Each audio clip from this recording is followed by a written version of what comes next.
थाखाय Assam police रिक्रुटमेन्टनि SI आरो command' पस्टनि थाखाय आङो गोदान भिडिअ लाबोबाय थानाय जासिगोन। बेसिकेलि आङो मेथामेटिक्स आयदानि सायाव आङो भिडिअ लानानै फैबाय थानाय जासिगोन। दिनै आङो नोंथांमोननि सिगाङाव आङो LCM आरो HCF दुसासा आरो देसासानि आङो भिडिअ लानानै फैदों। बे जाहैबाय पार्ट नम्बर 1। बेबायदिनो जालांबाय थासिगोन फारि फारि। बेयाव आङो LCM आरो HCFनि बेसिक कनसेप्टखौ नोंथांमोननो फोरोंनाय जागोन। नोंथांमोना भिडिअखौ जोबजाबसिन नाय, अब्लानो LCM आरो HCFनि सायाव फैनाय कुइसनफोरखौ नोंथांमोना हागोनखि हागोन। बेयाव नोंथांमोना बर' रावजों फोरोंनायखौ मोनबाय थागोन। जोंनि टारगेटआ जाबाय गभर्नमेन्ट जब लानाय, बेनिखायनो नोंथांमोना आंखौ सापर्ट खालामदो आंनि भिडिअ बानायनायाव। अब्ला फैदो जोङो दिनैनि भिडिअखौ जागायनोसै।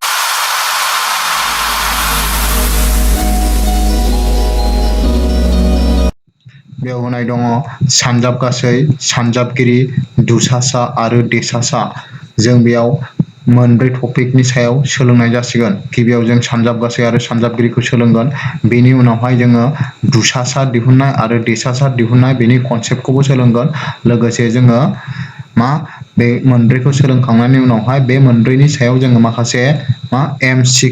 MCQ जोङो सोलोंनाय जागोन। अब्ला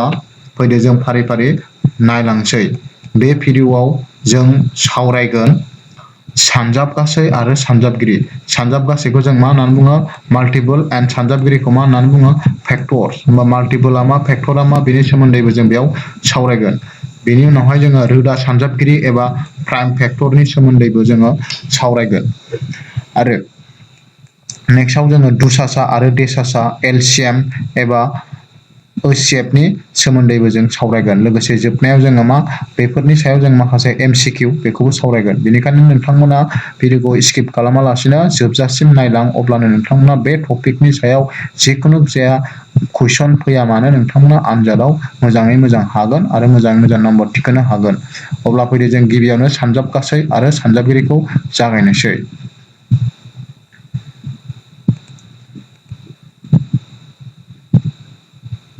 बेयाव सानजाब गासै आरो सानजाबगिरि गाहायनिखौ नोजोर हो नोंथांमोन। बेयाव आं लिरदों 2 सानजाब 8 = 16। ओमफ्राय गाहायाव लिरबावदों 10 सानजाब 5 = 50 आरो गाहायाव लिरबावदों 2 सानजाब 2 सानजाब 3 सानजाब 3 = मा जादों? 36। अब्ला बेयाव नुबाय नोंथाङा नैबे आगसिथिंजाय जोङो मोननै अनजिमाखौ सानजाबदों आरो समान समाननि आगदाथिंजाय सानजाबनानै मोनसे अनजिमा मोनदों। अब्ला जों बेयाव बुजिबाय नैबे समान समाननि आगसिथिं जोंहा जा मोननै अनजिमा सानजाबदों बेखौ जोङो मा होननानै बुङो? सानजाबगिरि होननानै बुङो। आरो सानजाबनानै मोननाय अनजिमाखौ जों मा होननानै बुङो? सानजाब गासै होननानै बुङो। होमबा बेयाव जोङो लिरदों सानजाबनानै मोननायखौ सानजाब गासै बुंनाय जायो। ओमफ्राय सानजाबलायग्रा अनजिमाफोरखौ जों मा होननानै बुङो? सानजाबगिरि बुङो। होमब्ला बेयाव नायदो, बे 2 जों 8 जों सानजाबदों, नङा होमबा? 2 जों आरो 8 जों सानजाबलायग्रा। बेनिखायनो 2 आरो 8 खौ जों मा होननानै बुंगोन? सानजाबगिरि होननानै बुंगोन, फेक्टर होननानै बुंगोन। आरो नैबे 16खौ जों मा होननानै बुंगोन? सानजाब गासै एबा माल्टिपल होननानै बुंगोन। बेखौ सोरनि सानजाब गासै होननानै बुंबा 2 आरो 8 नि। आरो 2 आरो 8 आ सोरनि सानजाबगिरि होननानै बुङो? बेयाव 16नि सानजाबगिरि होननानै जोङो बुंगोन। नेक्स्टआव जों मोनसे एग्जाम्पलाव नायदो, 10 सानजाब 5 = 50 होदों। अब्ला बे 50आ जोंहा सानजाबनानै मोननाय अनजिमा, बेनिखायनो 50खौ जों मा होननानै बुङो? माल्टिपल एबा सानजाब गासै। आरो 10 सानजाब 5खौ जों बेखौ मा होननानै बुंगोन? सानजाबगिरि होननानै बुंगोन। थिग बिदिनो नैबेयावबो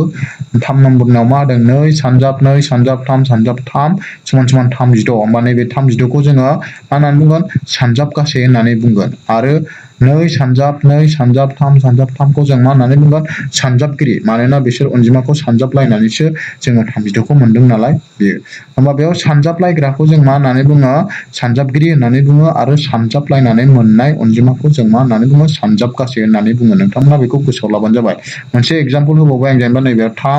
3 सानजाब 3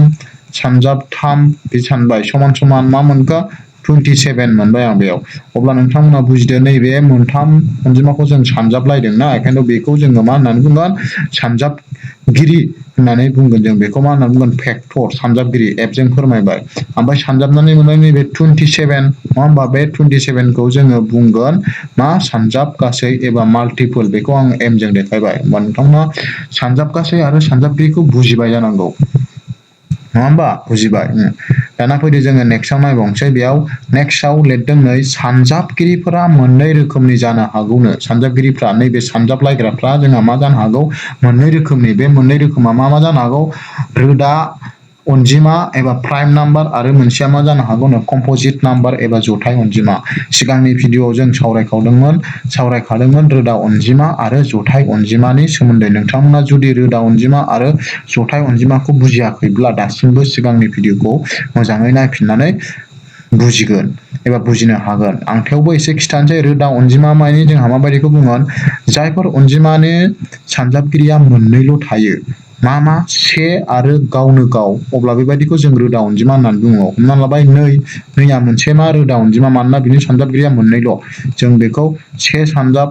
नै मोनो आरो मोनसेया जाहैबाय नै सानजाब से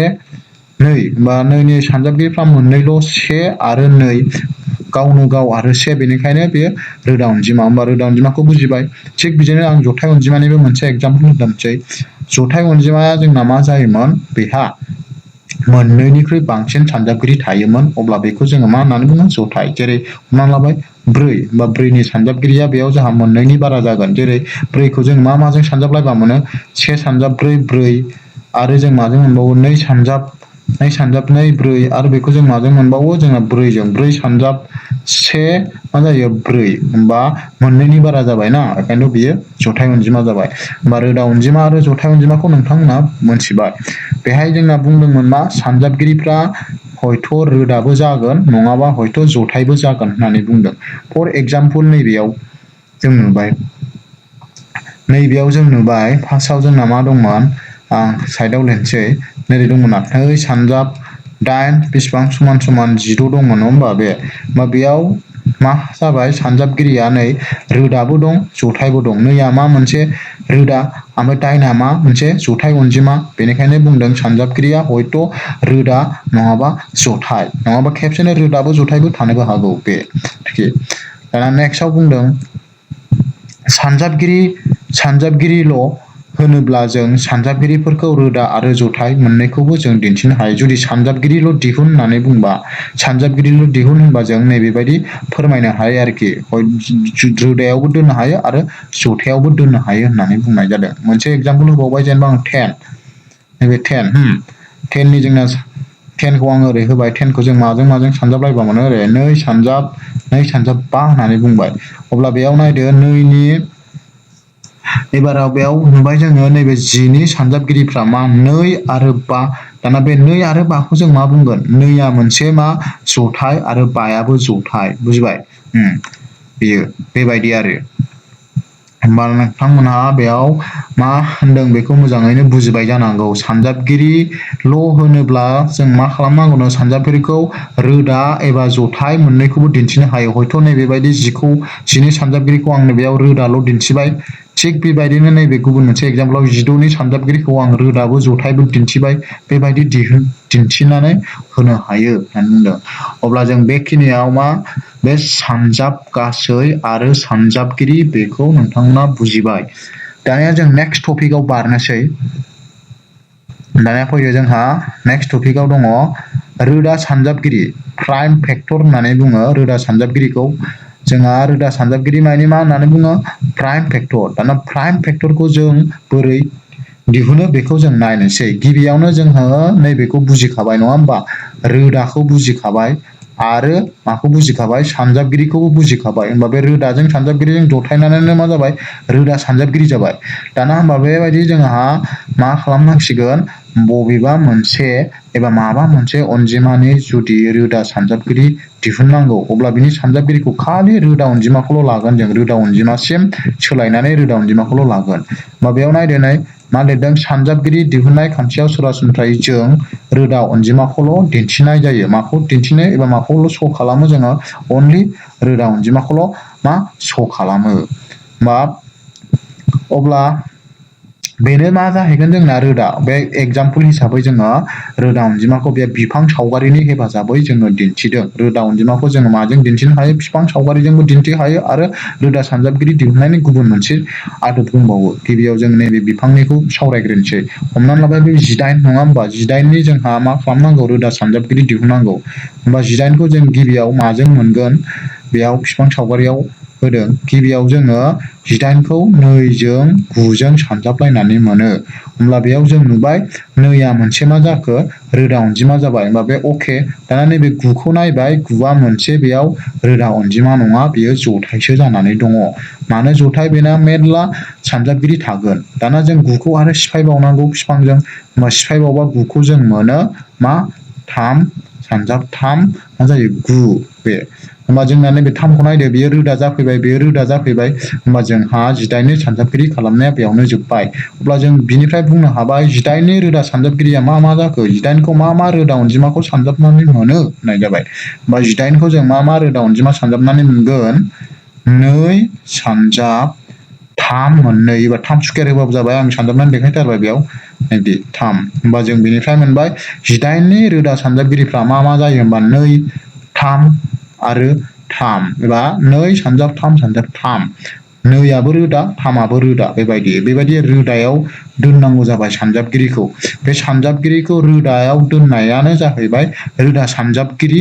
नैबे प्राइम फेक्टर अब्ला नोंथांमोना प्राइम फेक्टरखौ बुजिबाय जानांगौ थिग बिदिनो जों 18खौ आरो गुबुन मोनसे राहायैबो हाबावो नैबेबायदि नै बेयाव एबा होखादों एबा नै 18खौ जों माबायदि हाबावो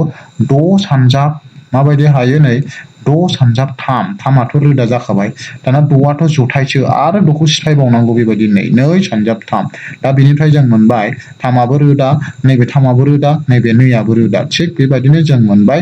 18नि रोदा सानजाबगिरिफोरा समान समान मा 2 सानजाब 3 सानजाब 3 बेबायदि मोनबाय दाना गुबुन मोनसे एग्जाम्पल नायबावनोसै जों बेयाव हमनानै लाबाय नैबेयाव 36 दं अनजिमाया दाना जों बे 36नि मा दिहुननांगौ रोदा सानजाबगिरि दिहुननांगौ अब्ला जों गिबियाव जों 36खौ माबायदि खालामग्रोगोन नै 36खौ खालामबाय 4 सानजाब 9 नैबे आं नैबेयाव लिरनोसै जेनेबा नैबे 36मोन नालाय बे 36मोन नालाय बिनि रोदा सानजाबगिरि दिहुननांगौ गिबियाव जों खालामबाय बेखौ मा गिबियाव खालामबाय 4 सानजाब बेसेबां 9 4 जों 9 जों सानजाबलायबाबो 36 मोनो दाना बेयाव नुबाय जों 4आबो मोनसे मा जथायसो आरो 9आबो मोनसे जथाय अनजिमासो होमब्ला बेखौ जों रोदायाव लांथारनांगोन रोदायाव लांबा आरो बेखौ जों बिफां सावगारि आखिबावबाय 4खौ बोरै खालामबावगोन जोङो 2 सानजाब 2 होमबा 2आ मा जाबाय रोदा जाफैबाय आरो नैबे 2आबो रोदा जाफैबाय थिग बिदिनो नैबे 9आबो जथाय नालाय बेखौबो रोदायाव लांबावबा जों मोनबाय 3 सानजाब 3 दाना 3आबो रोदा अब्ला जोंना बेयावनो बिफां सावगारि आखिनाया जोब्बाय बा बिनिफ्राय जों बुंनो हाबाय 36नि रोदा सानजाबगिरिफ्रा मा जाखो 2 मोननै आरो 3 मोननै होमबा बेखौ जों डाइरेक्ट लिरनो हायो 2 to the power 2 square into मा लिरनो हायो 3 स्कुवेर लिरनो हायो बेबायदि अबा 2 मोननै सानजाब एबा 3 मोननै सानजाब होननानै जों देखायनो हायो अब्ला नोंथांमोना मा रोदा सानजाबगिरि दिहुननायखौबो बुजिबाय जानांगौ दाना जों मोनसे एग्जाम्पल लानोसै जेनेबा हमनानै लाबाय जोङो मा दिहुननांगौ नैबे 12नि रोदा सानजाबगिरि दिहुननांगौ बिफां सावगारिजों आङो देखायनोसै बेखौबो एकदम बेसिक लेभेल बेयो जों जायखौ गोदो फरायसालिफोराव जों फरायबोखादोंमोन बे एकदम बेसिक लेभेलजों जों नायबा गोरलैयैनो बुजिनो हायो बेनिखायनो बेयाव बेसिक लेभेलखौ आं लाबोनाय जादों आरोखि होमबा बेसिक लेभेलाव जों 18खौ बोरै खालामगोन गिबियावनो जों ओरै खालामनो हागौ 18खौ 3 जों 4 जों सानजाबबानो 12 मोनो नङा होमबा नै 3आथ' रोदा जाखाबाय होमबा 3आ बेयाव जोब्बाय नाथाय नैबे 4आ जथायबाव होमबा बेखौ रोदा खालामबावबा आं बोरै खालामनो हागोन 4खौ 2 सानजाब 2 बेबायदि अब्ला बेयाव जोंहा 2आ रोदा जाजोबलायबाय बेयावनो जोंना जोब्बायबो होमबा 12नि रोदा सानजाबगिरिफ्रा मा जाखो 12नि प्राइम फेक्टरा मा what are the prime factor of 12 होमबा 12 ना प्राइम फेक्टरफ्रा जागोन 2 मोननै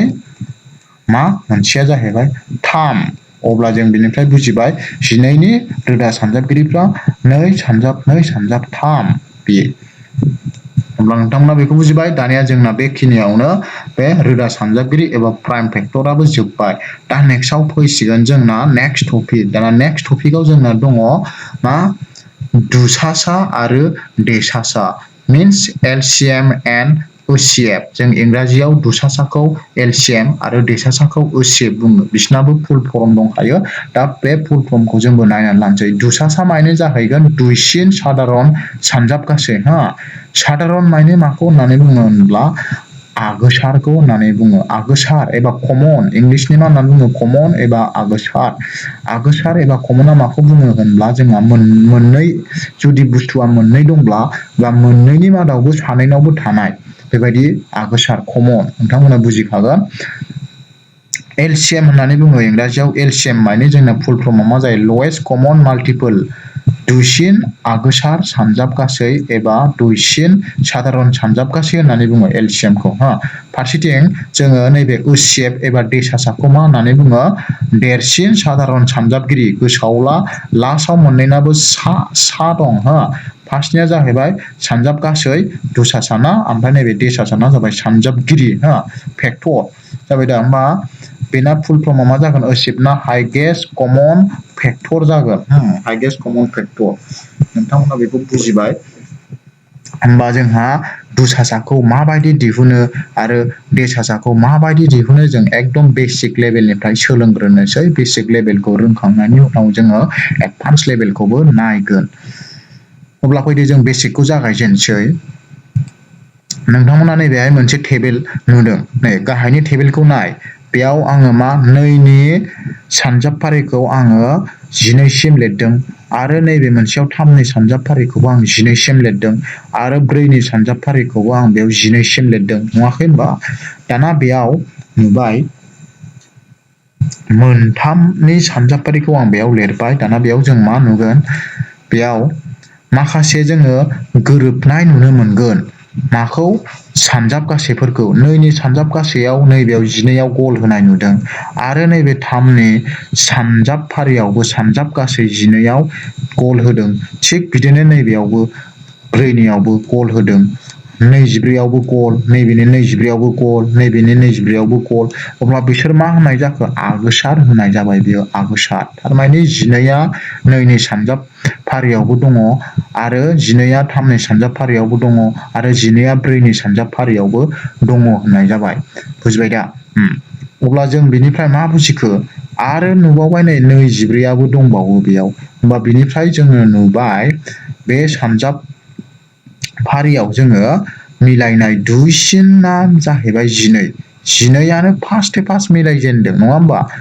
बयनिख्रुइबो गिबिसिन मिलायग्रोनाया 12आनो मिलायदों। बेयावबो 12, बेयावबो 12, बेयावबो 12। अब्ला बे 12खौ जोङो बुंगोन दुइसिन आगोसार सानजाबगासै हा। मा बुंगोन बेखौ जोङो LCM। सोरनि LCM 2, 4, आरो 3। 2, 4, 3नि बयनिख्रुइबो दुइसिन आगोसार सानजाबगासेया जाहैबाय मा 12। 12निफ्राय दुइसिन जोङो मोनथामाव मिलायनाय मोनब्लाबो 12आनो फार्स्ट मिलायजेननाय। 12आनो बयनिख्रुइबो गिबिसिन मिलायजेननाय बे मोनथाम सानजाबफारिलायाव मा मानियाव 2 आरो 4 आरो 3नियाव। अब्ला बे 12खौ जों बुंगोन मा बेनि LCM होननानै बुंगोन। बेयो जाबाय एकदम बेसिक लेभेल हा। दाना जोङो बेखौ गोबां राहायै जोङो LCMखौ दिहुननो हायो। जोङो मा बिफां सावगारिनि हेफाजाबै दिहुननो हायो आरो राननाय हारसिं राननाय आदबै आरो खेबसेयैनो ज' राननाय आदबैबो जों दिहुननो हायो। दाना जों बेयाव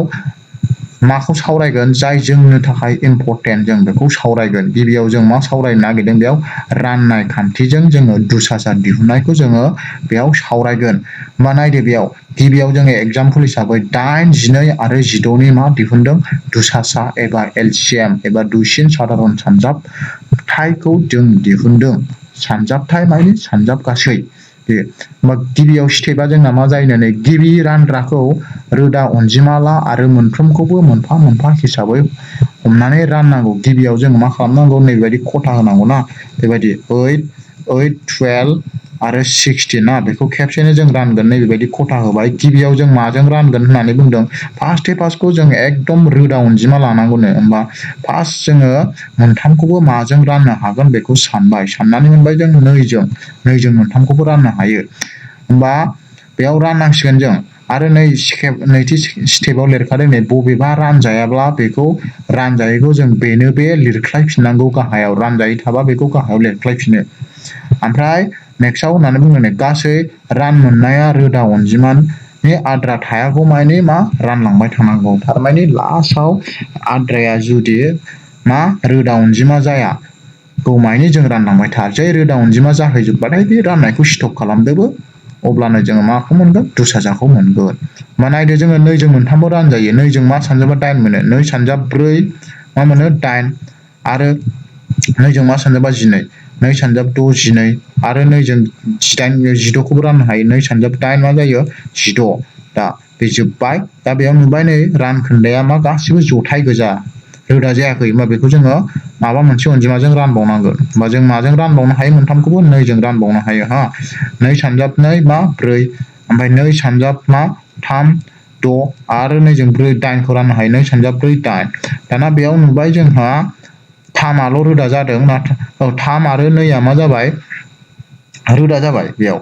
आरो 4आ दंबावो जथाय होमबा बेखौ जों राननो हाबावो माजों राननो हागोन जों बेखौ 2 जों 2 सानजाब 1 2 3खौथ' हाया नालाय 3खौ जोङो बोख्लायफिनबाय बेयाव 3खौ जों बोख्लायफिनबाय बिनि उनाव 2 जों 4खौ राननो हाबावो 2 सानजाब 2 मा जायो 4 दाना बिनिफ्राय नुबाय रानखोन्दाया नै 1 3 2 गासिबो रोदा जाजोब्बाय नालाय बेयावनो स्टप जाबाय होमबा जोंना एलसिएमआ मा जासिगोन एलसिएमआ जोंना बेसोर गासिखौबो जों सानजाबजोबनांसिगोन 2 2 2 1 3 2खौ जों सानजाबजोबदो माखौ 2 सानजाब 2 सानजाब 2 सानजाब मा 1 सानजाब 3 सानजाब 2 बेखौ ज' सानजाबजोबनांगौ होमबा बेसेबां मोनगोन जोङो बेखौ 2 मोनथामबा बेसेबां जागोन 2 सानजाब 2 4 4 सानजाब 2 8 ओमफ्राय ओरै 6 थाबाय 8 जों 6 जों बेसेबां मोनगोन 48 मोनगोन आरोखि 48 होमबा जोंना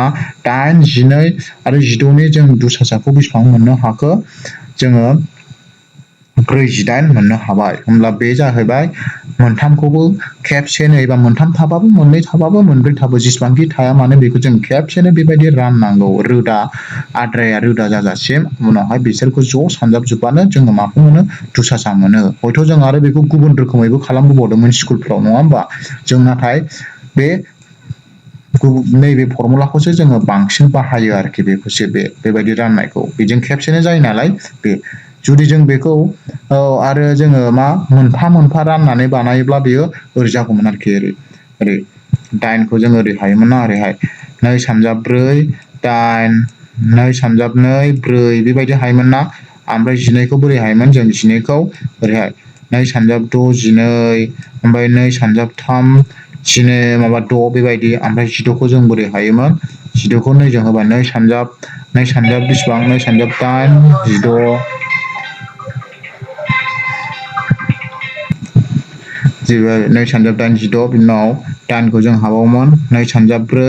8 बिनि उनाव जों 4खौ हाबावोमोन 2 सानजाब 2 4 बेबायदि मोनोमोन आरो बिनि उनाव जों मा खालामोमोन जोङो ओरैहाय लिरोमोन नङा होमबा 8खौ जों मा लिरोमोन 8खौ समान समान जोंहा 2 सानजाब 2 सानजाब 2 बेबायदि लिरबाय ओमफ्राय 12निखौ जों मा मोनखो 12निखौ मोनबाय 2 सानजाब 2 सानजाब बेसेबां 3 ओमफ्राय 16निखौ जों मा मोनखो बेखौबो लिरबाय ओरै 16निखौ मोनबाय जोङो मा 2आ मोनब्रै बेना 2 सानजाब 2 सानजाब 2 सानजाब 2 बिदि दा बिनि उनाव जोङो मिलायनायखौ मा खालामोमोन बिदि गल होलायोमोन नङा होमबा बेबायदि ओमफ्राय नै बेबायदि होलायोमोन नङा होमबा दा जोंहा ओमफ्राय आरो मिलायनाया गैबावला होमबा जों मा खालामोमोन नैबे 2 मिलायबाय नालाय एलसिएमआ 2 सानजाब ओमफ्राय नैबेयाव 2 मोननै दं बेयाव 2 गैया नैबेयाव 2 दं होमबा जों मा खालामोमोन सानजाबजोबबावोमोन बेखौबो लाबावोमोन 2 सानजाब 2 आरो नैबे 3 बेखौबो लाबावोमोन 3 आरो गोजौआव 2 दंबावो बेखौबो लाबावोमोन बिदि होमबा ज' जों बेखौ सानजाबजोबदो बेखौ ज' सानजाबजोबबा बेसेबां मोनगोन मा मोनगोन सानजाबजोबबा जोङो 48 खौनो मोनगोन बेबायदिबो जों बानायोमोन नाथाय जों बे बबे साबसिन नैबे खेबसेनो राननाया नैबे मेथडआ बेनो साबसिन आरोखि बेखौनो जों इउज खालामगोन एलसिएम दिहुननायाव दाना नेक्स्टआव फैबावदो जोङो मोनसे एग्जामपल लाबावनोसै एग्जामपल हिसाबै जोङो लाबाय बेयाव हमनानै लाबाय जोंहा एलसिएम दिहुननांगौ एकदम बेसिक लेभेलै जेनेबा 6 8 कमा बेयाव आरो मोनसेया बेसेबां जेनेबा 12 बेनि दिहुननांगौ अब्ला जों बेखौ गोलाव जों बेखौ खेबसेनो रानगोन आरोखि ओरैहाय राननानै जों बानायगोन बा मोनथामबो जोंहा माजों रानजागोन बेयाव जोङो मा खालामनांगौ माबा मोनसे दुइसिन रोदा अनजिमा सायख'नांगौ आरोखि जायजों जोङो मोनथामखौबो मा खेबसेयैनो रानलांनो हायो हमबाय बेयाव आङो मा 2 लायोब्ला 2 जों मोनथामखौबो राननो हायो नालाय आङो 2 खौ लाबाय बेयाव जोङो माखौ लानांगौ रोदाखौसो लाखानांगौ जथायखौ डाइरेक्ट लानो नाङा रोदाखौ ला रोदाजों जोङो बे 2आ रोदा जाबाय नालाय बे रोदाजों जों मोनथामखौबो रानग्रोदो बा रानबा बेसेबां मोनगोन 2 जों 2 रानबा 3 मोनो 2 ओमफ्राय कमा दाना 2 जों 8 खौ रानबा जों मा मोनो 4 कमा 2 जों 12 खौ रानबा बेसेबां मोनो जोङो 2 सानजाब 12 बेबायदि दाना आरो बेखौ जोङो मा खालामबावनांगौ रानलांबावनांगौ आरोखि दाना 2 जों रानजागोन ना रानजाया बेयाव जोंहा मोननैया रानजायो ओमफ्राय मोनसे रानजाया थेवबो जों रानसिगोन 2 जों 3 खौ राननो हाया नालाय जायखौ राननो हाया बेखौ जों बोख्लायफिनो कमा दाना 2 जों 4आ रानजायो 2 सानजाब 2 4 आरो 2 जों 6आबो रानजायो बे 2 जों 2 सानजाब 3 6 दाना बेयाव नुबाय गाहायनि आद्राया नै गासैबो रोदा जाजोब्बाय नालाय राननायाबो जोंना मा जोबसिगोन बेयावनो जोबसिगोन आरोखि आरो जों राननो गोसोबा जोङो बेखौ राननोबो हाबावो जोङो रानबावनोबा जों मा हमनानै लाबाय बेयाव 3 दं मोननै गाहाम 3 दं बेखौ जोङो रानबावनोबा ओरै थाबाय आरोखि 3 जों रानबा नै 3 सानजाबसे 3 ओमफ्राय 3 जोंथ' 2 खौ हाला नालाय 2आनो 2 बोख्लायफिनबाय दाना जों नैबे 3 जों आरो नैबे लास्ट 3 खौबो राननो हागौ 3 सानजाबसे 3 बेबायदि दाना बेयाव नुबाय नै गैला आद्राया मा जाबाय 1 2 1आथ' जोंना रोदाबो नङा जथायबो नङा बेखौ नायनांखाला 2आ मा जाबाय जोंना रोदा जाबाय बे थिगैनो दङ नैबे आरो मोनसे 1 बेथ' रोदाबो नङा जथायबो नङा बेखौ नायखानांला होमबा जोंना बेयावनो जोब्बाय दाना जों बेखौ सानजाबजोबदो बे 2 2 3 आरो बे 2 खौ सानजाबजोबदो जोंहा बेसेबां जायो होमबानो मोनसिगोन जों बेसेबां जागोन सानजाबजोबबा नायदो 2 सानजाब 2 2 मोनथाम ओमफ्राय 3आ मोनसे 2 मोनथामजों जोंना 8 जाखाबाय 8 सानजाब 3 बेसेबां जागोन 24 जागोन होमबा बेनि एलसिएमआ बेसेबां जागोन एलसिएमआ जोंना लवेस्ट कमन माल्टिपोला जोंना बेसेबां जाखो 24 होमबा दुसासेया बेसेबां जाबाय 24 अब्ला जोबोद गोरलै दुसासा दिहुननाया नोंथांमोना दुसासा दिहुननायखौ रोंबानो जोंहा जेखिजाया सानखान्थि होआ मानो दुसासानिजों सोमोन्दो गोनां बेखौ नोंथांमोना गोरलैयैनो सल्भ खालामनो हागोन बुजिबाय दानिया फैदो नेक्स्टआव जोङो देसासा दिहुननायखौ लानोसैलाय जोङो हाइगेस्ट कमन फेक्टर जायखौ होननानै बुङो देसासा बेखौ लानोसैलाय दाना देसासाना जोंना मा जाहैबाय देसासानाबो बेबायदिनो जोङो रोदा सानजाबगिरि बानायनानै जोङो बानायो नाथाय बेना जोंहा देरसिन सादारन सानजाबगिरिखौसो लायो आरोखि जायनि सानजाबगिरिया मिलायबाय कमन जाबाय मिलायबाय बेनि मादाव मिलायनायनि मादाव जाय देरसिन बेखौ लायो मिथिबाय दाना जोंहा देसासाया एबा बेखौ जोङो माबोरै दिहुनो बेखौसो रोंनांगौ नालाय देसासाखौ जों बोरै दिहुनो बेखौसो रोंनांगौ बेखौ रोंबानो जोंना खामानि होगोन मा नायदो बेयाव जोङो एगजामपोल हिसाबै बेयाव 8 दङ 16 दङ आरो 20 दं होमबा 8 16 आरो 20नि जों मा दिहुननांगौ देसासा दिहुननांगौ थारमाने 8 16 आरो 20आ बबे मोनसे देरसिन आगोसार अनजिमाजों रानजायो ग्रोब ग्रोब बेखौ दिहुननांगौ होमबा जोङो गिबियाव बेखौ बिफां सावगारि आखिबाय बेबायदिनो बेसिक लेभेलनि 9खौ जों बोरै हाबाय 2 सानजाब 4 आरो 4खौ सिफायबावबाय 2 सानजाब 2 होमबा 9 सानजाबगिरिफ्रा मा जाखो 2 मोनथाम जाबाय 2 मोनथाम थिग बिदिनो 16 जों बोरै हायो 4 सानजाब 4 दाना 4खौ सिफायबावबाय जोङो जथायमोन नालाय रोदायाव लांबा 2 सानजाब 2 आरो बे 2खौबो 2 सानजाब 2 होमबा 2 आ मोनब्रै बेना 16निखौ होबाय नै बे 16निखौ होबाय जों 2 सानजाब 2 सानजाब 2 सानजाब 2 बेयो दाना लास्टआव 20 दंबावो 20खौ जों बोरै हायो 4 सानजाब 5 नैबे 5 बे 5आ रोदा जाखाबाय आरो 4खौ जोङो रोदा बानायबावबाय नै 2 2 होमबा 2 सानजाब 5 जाबाय 20 ना बे दाना बेयाव मिलायनायखौ बासिगोन जों मिलायनाया मा मिलायो नै आगोसार आरो नैबेयावबो 2 आगोसार ओमफ्राय बेयाव नायबावदो नैबेयाव 2 दं नैबेयाव 2 दं नैबे 2 गैया गैलायलायला बिसोरो होमबा बे केन्सेल बेयाव 5 दं नैबेयाव 5 गैया नैबेयाव 5 गैया होमबा बिसोर केन्सेल जाजोब्बाय बिसोर केन्सेल जाजोब्बाय बिसोर केन्सेल जाजोब्बाय जास्ट दा मिलायनाया मा थाखो नैबेनि 2 नैबेनि 2 होमबा बे 2 बे 2 दाना मोननैखौ जों सानजाबा मा मोनबाय 4 मोनबाय होमबा जों बे 4खौ मा होननानै बुंबाय बिनि देसासा होननानै बुंबाय होमबा 4आनो मोनसे बयनिख्रुइबो देरसिन आगोसार सानजाबगिरि जाबाय आरोखि बिसिनि जाय जोङो बे 4जोंनो बे मोनथामखौबो रानजोबनो हायो आरो 4निफ्राय दुइसिन जेबो मिलायनाय गैला बिसिना सानजाबगिरिया बेखौ होननाय जाबाय आरोखि बे बुजिबाय दा दाना नेक्स्टआव फैदो जोङो आरो बेखौ जोङो मा खालामबावनो हायो जयै राननाय आदबजोंबो जों बेखौ बानायनो हायो बेयाव बुंदों नै जयै राननाय आदबजों देसासा दिहुननाय जोङो बेयाव जयै राननायजों खनसे ट्राय नायबावनोसै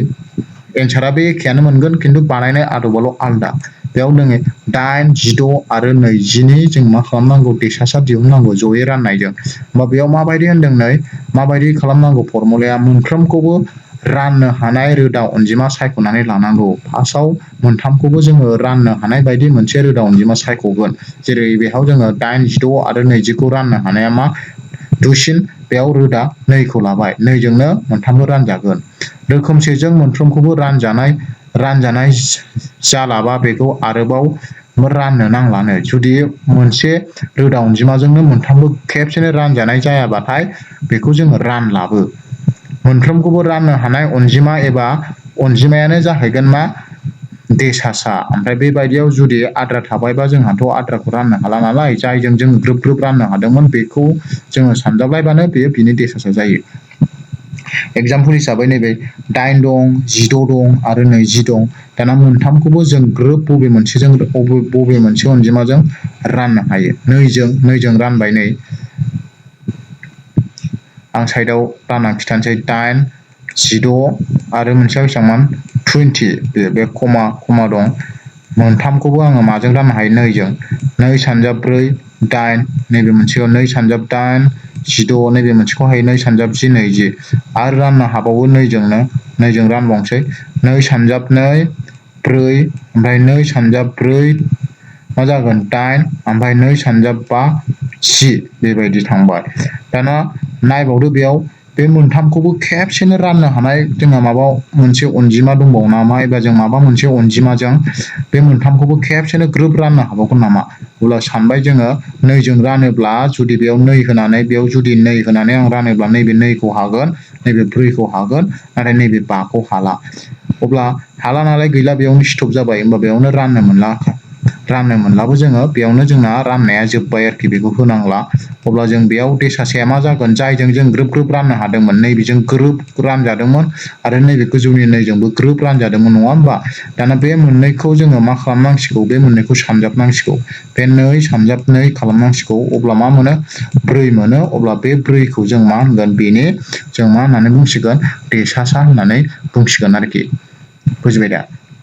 दाना जों बेखौ आरो गुबुन मोनसे फर्मुलाजोंनो जोङो राननानैबो बानायनो हाबावो अब्ला फैदों जों गुबुन मोनसे फर्मुलाखौबो जों नायबावनोसै दा बेनि थाखाय आं बेखौ एसे खोमोरनांगोन अब्ला फैदो खोमोरग्रोनोसै जोङो गुबुन राननाय फर्मुलानि हेफाजाबै जोङो देसासाखौ माबायदि दिहुनो बेखौ नायबावनोसै हमनानै लाबाय बेयाव आङो मा दिहुननांगौ 6 आरो 8 6 आरो 8नि मा दिहुननांगौ देसासा दिहुननांगौ आं दाना बे देसासाखौ नैबेबायदि राननानैबो हायो आरो आङो माबायदि खालामनो हायो नैबेबायदि बिफां सावगारि खालामनानैबो आङो बेनि देसासाखौ दिहुननो हायो मोननैनिबो एन्सारा मा जाहैगोन बे एखेयानो जाहैगोन नाथाय आं बेयाव बेजोंबो दिहुना आरो नैबेबायदि आदबजोंबो दिहुना बेयाव आङो गोदान मोनसे आदब दङ बे आदबजों दिहुनगोन अब्ला जोङो फैदो बेयाव बोरै दिहुनगोन गिबियावनो जों बे 6 आरो 8 नि मादावहाय सोर देरसिन सोर दुइसिन नायनांगौ अब्ला बेयाव जों नुबाय नैबे 8आ मा जाहैबाय देरसिन 6आ दुइसिन बा 8आ देरसिन जाबाय अब्ला जों बे 8खौ रानजाग्रा हिसाबै लागोन आरो 6खौ रानग्रा हिसाबै लागोन आरो ओरैहाय 8खौ आङो माजों नैबे 6जों रानगोन दाना आङो 6जों 8खौ राननो हागोन ना हाया हायाबाबो बिनि खाथियाव मोनो नोरै 6 सानजाब बेसेबां होनांगोन आङो 6 सानजाब 1 होनांगोन होमबा बेसेबां मोनो 6 मोनो दाना दानख'दो 8आव 6 दानख'बा बेसेबां मोनगोन 2 मोनगोन नङा होमबा 2 होमबा आद्राया 2 जाबायना दाना बे आद्रा 2जों आङो नैबे रानग्रा 6खौ जोङो आरो खनसे रानबावनांगौ ओरैहाय ओरै होबाय ओरै होनानै आङो मा 6खौ रानबावदोलाय बे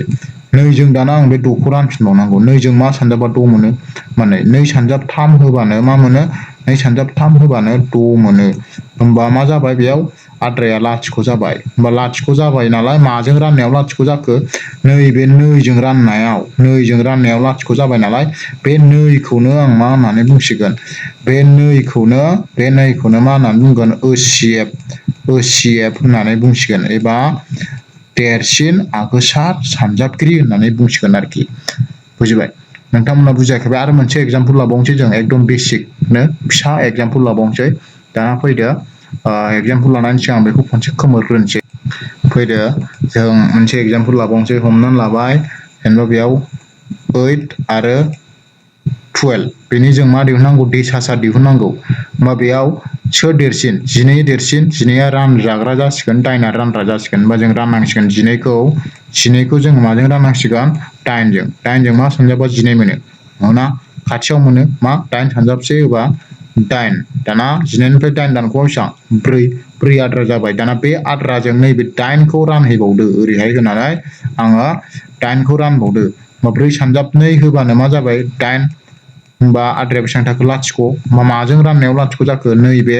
4जों राननायाव लाथिख' जाबाय नालाय होमबा बे 4खौनो जों मा होननांसिगोन OCF एबा जोंहा देरसिन आगोसार सानजाबगिरि होननानै बुंनांसिगोन आरोखि अब्ला बेबो मोनसे फर्मुला राननाय जोंना जेसेबांखि थांबाय थायो आद्राया बेखौ राननानै जेब्लासिम लाथिख' मोनहैया अब्लासिम रानलांबाय थागोन आरो जेब्लासिमाव जोङो रानै लाथिख' मोनहैहोनो हायो बेयाव माजों राननायाव लाथिख' जाहैदों बे रानग्रायानो जायो मा देसासा बुजिबाय होमबा नोंथांमोना बेखौ बुजिबाय जानो हागौ दाना जोंहा नेक्स्टआव फैदो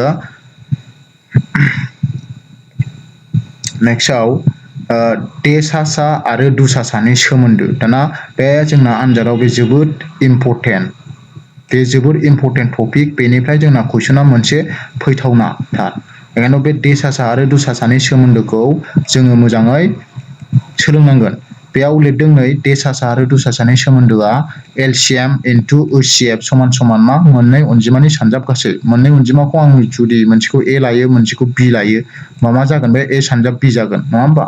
होमबा जोंहा देसासा आरो दुसासानि सोमोन्दोआ मा जायोनो LCM माने दुसासाजों देसासाजों LCM आरो HCF देसासाजों दुसासाजों सानजाबबाना मा जायोनो बिनि सानजाब गासैया समान मोननै अनजिमानि सानजाब गासैजों समान जायो A सानजाब B A मायनि मोनसे अनजिमा आरो B मायनि गुबुन मोनसे अनजिमा ओमफ्राय दुसासा आरो देसासानि सानजाब गासैया मा मोननै अनजिमानि सानजाब गासैजों समान अब्ला बे फर्मुलाखौ गोसोआव लाबानो जोंना आनजादाव बे मोनब्रैनि मादाव बबेबा मोनसेखौ दिहुननो थिनो अब्ला जों बे फर्मुलाखौ एप्लाइ खालामबानो जोंहा मोनो जाहैबाय हयथ' एखमबा LCMआ होनाय थागोन आरो मोननै अनजिमाया होनाय थागोन अब्ला HCFखौ दिहुननांगौ होननाय फैगोन कुइसन अब्ला बेबायदियाव जों बे फर्मुलाखौ इउज खालामनानै हायो अब्ला फै जों मोनसे एग्जाम्पल नायनोसै जेनेबा फ्राय खोथा नैबेयाव एग्जाम्पलाव होदों नै LCM 96 आरो 404 समान सोंनायसिन बेखौ दिहुननांगौ माने 96 आरो 404 नि दुसासाया बेसेबां जायो जों बेखौ दिहुननांगौ बेयाव माया होनाय दंखायो नै OCFआ होनाय दंखायो OCFआ एबा देसासाया बेसेबां होनाय दंखायो 96 आरो 404 नि देसासाया 4 जायोब्ला होमबा 96 आरो 404 नि दुसासाया बेसेबां जागोन अब्ला जों बेखौ नैबे फर्मुलाखौ इउज खालामनानै जों बेखौ बानायनो हायो अब्ला फैदों जों बेखौ बोरै बानायगोन जों मोनथिगौमोन जोंना फर्मुलाया मा जायोमोन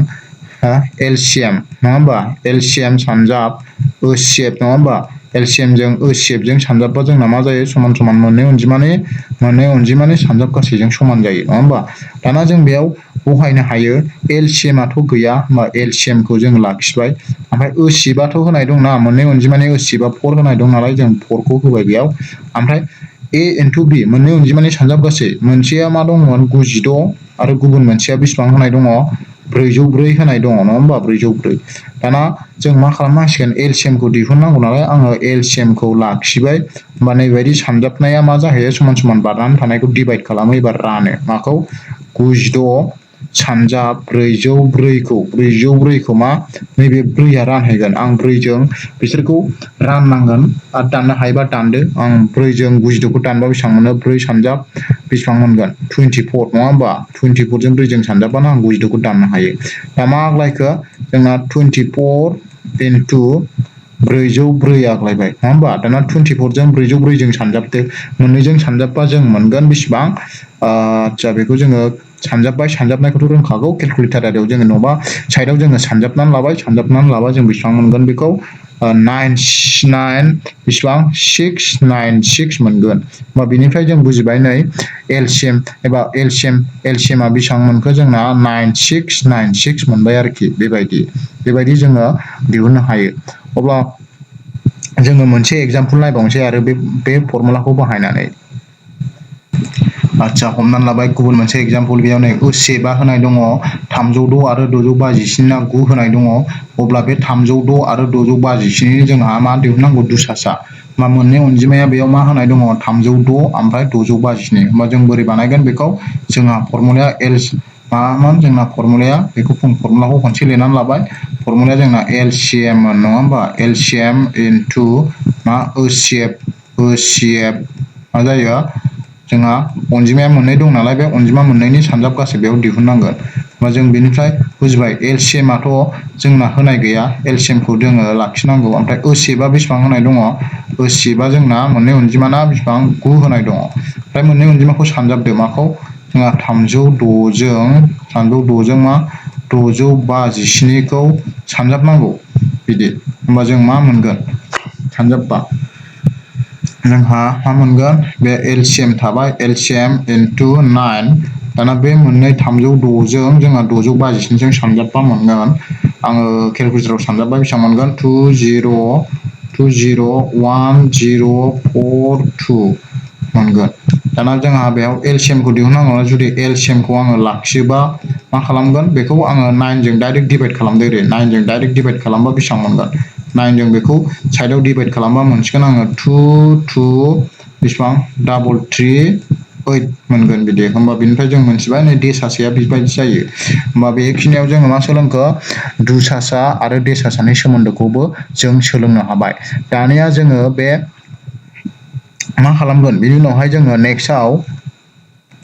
जोङो मा बे सानजाब गासै सानजाबगिरि आरो दुसासा आरो देसासाजों सोमोन्दो गोनां जोङो माखासे MCQ खौ जोङो नायनाय जासिगोन अब्ला फैदो जोङो MCQ खौबो बे भिडिअआवनो जोङो कभार खालामखानोसै एगजामाव माबायदि फैथाव कुइसन जायो बेखौ जोङो बे भिडिअआव सोलोंसै बियो फैदोंमोन जोंना 2012 आसाम टेट बेयो आसाम टेट 2012 आव फैदोंमोन अब्ला बेयाव कुइसना बुंदों नै मोननै अनजिमानि देसासा आरो दुसासाया फारि 3 आरो 210 जुदि मोनसे अनजिमाया 21 जायो अब्ला गुबुन अनजिमाया बेसेबां जागोन बिदि फैदोंमोन होमबा जोंहा बेयाव सिगाङाव गोसोआव लानाय फर्मुलाखौ जों बेयाव एप्लाइ खालामनांगोन सिगाङाव जों मा फर्मुला गोसोआव लायामोन नैबे फर्मुलाखौ बेयाव जों बाहायनांगोन LCM सानजाब HCF समान समान अनजिमाफोरनि सानजाब गासै मोननै थाबा मोननै अनजिमानि मोनथाम थाबा मोनथाम अनजिमानि दा अब्ला फैदो जों बे फर्मुलाखौ इउस खालामबा बेयाव जोंना फर्मुलाया जायो जोङो मोनथिगौमोन मा LCM जोंहा मा जायोमोन LCM जों HCF जों सानजाब गासैया जोंना मोननै अनजिमानि सानजाब गासैजों समान जायोमोन होमबा जों बेयाव लिरनो हायो बेयाव डाइरेक्ट जों लिरनो हायो मा LCM into HCF समान समान मोननै अनजिमानि सानजाब गासै मोननै अनजिमाखौ आं AB लाबाय होमबा बेयाव जोंहा LCM आ बेसेबां दं LCM आ बेयाव 210 दं LCM आ 210 सानजाब HCF आ बेसेबां दं HCF आ 3 दं ओमफ्राय मोननै अनजिमानि मादावहाय मोनसे अनजिमाया 21 हमबाय मोनसे अनजिमाखौ आं a लाबाय बेयो बेसेबां होनाय दं 21 इनटु b आ होनाय गैया b खौ दिहुननांगौ होमबा जों मा खालामगोन बेयाव जों मा खालामो नैबे b खौ लाखियोब्ला जोङो b खौ लाखियोब्ला नैबे मोनसे अनजिमाजों जों बेखौ राननांगोन नैबेखौ देसासा सानजाब दुसासाखौ होमबा जों मा खालामनो हागोन बेयाव 210 सानजाब 3 खौ जोङो मा खालामनांगोन नैबे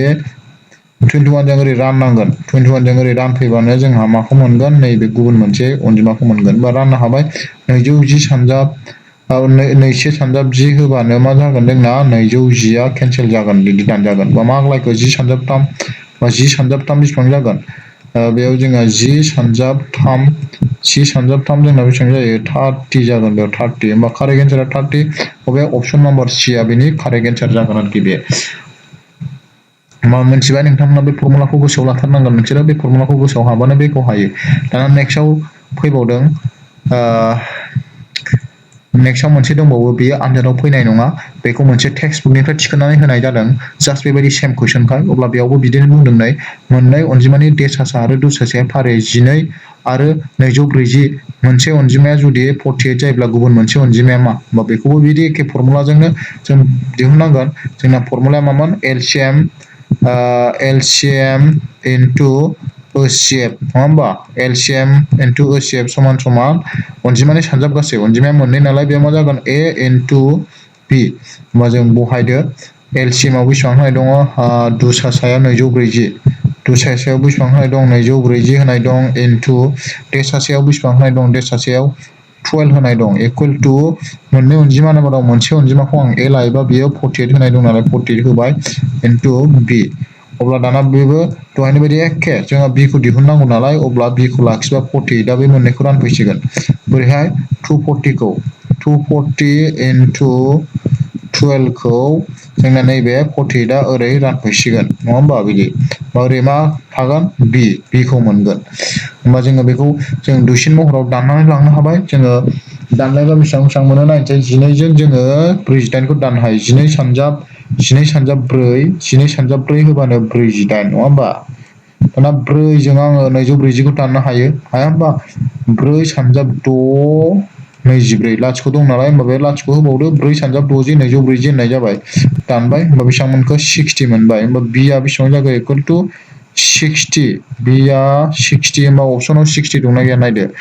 अपसन नाम्बार B आ नै 60 दं होमबा नैबेनो कारेक्ट एन्सार बेनि अपसन नाम्बार B इज द कारेक्ट एन्सार जागोन दा नेक्स्ट कुइसन फैबावदो दाना जोंना 57 आव फैदोंमोन बियो जोंना मा 2019 LP आव बियो LP सेक्सननियाव बे कुइसना फैदोंमोन अब्ला जों बेखौबो सल्भ खालामनोसै फैदो कुइसना बुंदों हमना लाबाय मोननै अनजिमानि दुसासा आरो देसासा अनजिमाया फारियै 276 आरो 3 माने दुसासायाबो होनाय दंखायो देसासायाबो होनाय दंखायो जुदि बिनि मोनसे अनजिमानि 1/3 बाहागोनि माना 23 जायो अब्ला गुबुन अनजिमाखौ दिहुन बा मोनसेया बेसेबां होनाय दङ जोंना जों बेखौ बोरै बानायनांगोन होनबा फार्स्टआव जोङो LCM नायदो नै LCM आ बेसेबां होनाय दं LCM आ जोंना होनाय दङ बेसेबां 276 होनाय दङ ओमफ्राय HCF देसासाया बेसेबां होनाय दङ जोंहा देसासाया 3 होनाय दं ओमफ्राय मोनसे अनजिमाया बेसेबां होनाय दंखायो नै मोनसे अनजिमाया 3 बाहागोनि 1 बेसेबां जायोलायनो 3 बाहागोनि 1 23 जायोनो 23 होमबा आं बेखौ अनजिमाया मा जागोन ओरै उल्थां फाल्थां सानजाबबा नैबे 3 आ 23 जों सानजाबबा बेसेबां जागोन 3 into 23 सानजाबनानै लाबा बेसेबां जागोन बे 69 होमबा मोनसेया जोंहा मोनसे अनजिमाया 69 जाबाय हा A आ हमनानै लाबाय आं बियो A आ 69 होमबा जोङो B खौ दिहुननांगौ होमबा जोंना फर्मुलाया बोरै जायोमोन फर्मुलाया जोंना जायोमोन मा HCF मा जायोमोन जोंना HCF into LCM नङा होमबा इकुवेल टु मा जायोमोन A into B जायोमोन नङा होमबा दाना HCF आव बेसेबां दङ HCF आवथ' 3 दङ into LCM आव बेसेबां दङ 276 थाबाय इकुवेल टु जोंना ओरैहाय मा थाखो A आव आङो दासो दिहुननानै मोननाय 69 खौ होबाय इनटु गुबुन मोनसे B आ गैया थिग बेनाबो मा खालामनांसिगोन जोङो जुदि जोङो B खौ दिहुननांगौ नालाय B खौ लाखियोबा 69 आ मोननैखौ रानफैसिगोन 3 into 276 खौ जुदि माया 69 आरो डिभाइड खालामोना अब्लानो जों माखौ मोनगोन b खौ मोनगोन दाना दानदो 3 जों 63 खौ 60 खौ दानबा बेसेबां मोनो 23 मोनगोन होनबानो बे केन्सेल होनबा जोंना मा आग्लायखो इकुवेल टु गोजौआव 276 गाहायाव बेसेबां 23 इकुवेल टु ओरैहाय मा b होनबा जोंना बेसेबां जागोन डिभाइड खालामदो 276 खौ 23 जों डिभाइड खालामबा आङो 12 मोनो 12 होनबा b आ बेसेबां होनाय जाखो बे b आ 12 होनबा 12 आ बेनि कारेक्ट एन्सार जागोन होनबा 12 दंना गैया नायदो अपसनाव 10 दं 23 12 नैबे अपसन नाम्बार c आ कारेक्ट एन्सार जागोन बेना बियो 2019 आव फैदोंमोन दाना 2019 आव आरो मोनसे फैबावदों बेनिफ्राय दुसासानिफ्राय बेखौबो नायबावनोसै जोङो कुइसना बिदि 47 नाम्बाराव फैदोंमोन बे मायाव आसाम टेट 2019 आव बेयो फैदोंमोन आरो 2019 आव मायाव फैदोंमोन 2019 आव फैदोंमोन कुइसना बुंदों नै LCM 4/3, 9/16 into HCF 4/3, 9/16 बे थारमाने नै मा होननानै बुंदों बे LCM सानजाब HCF बे 4/3 आरो 9/16 नि LCM आरो 4/3, 9/16 नि HCF जों सानजाबबा बेसेबां मोनगोन होनबा जों बेखौ फर्मुलाखौ इउज खालामगोन नङा होमबा फर्मुलाया जोंना बोरै जायोमोन LCM into मा जायोमोनलाय HCF जायोमोन माजों समान जायो बेयो मोननै अनजिमानि सानजाब गासै A into B दाना बे अनजिमा मोननैया होनाय दंखायो नै एयाव बेसेबां होनाय दंखायो जोंना एयाव होनाय दं 4/3 ओमफ्राय B आव होनाय दङ बेयाव बेसेबां होनाय दङ होमबा जोङो 9/16 खौ लानांगोन बे होमबा जों बेखौ बहायबा मा जागोन डाइरेक्ट जोङो एयाव बेसेबां होनांगोन 4/3 नङा होमबा इनटु b आव बेसेबां होनांगोन b आव जोङो 9/16 खौ होनांगोन दाना मोनो जों इनटु खालामलायदो जोङो इनटु खालामनानै 3 जों 9 खौ दानबा बेसेबां मोनो 3 मोनो बे केन्सेल आरो 4 जों 16 खौ दानबा बेसेबां 4 सानजाब 4 16 केन्सेल होमबा आग्लायनाया मा आग्लायखो गोजौआव 3 आरो 4 होमबा बेनो मा जाहैबाय जोंना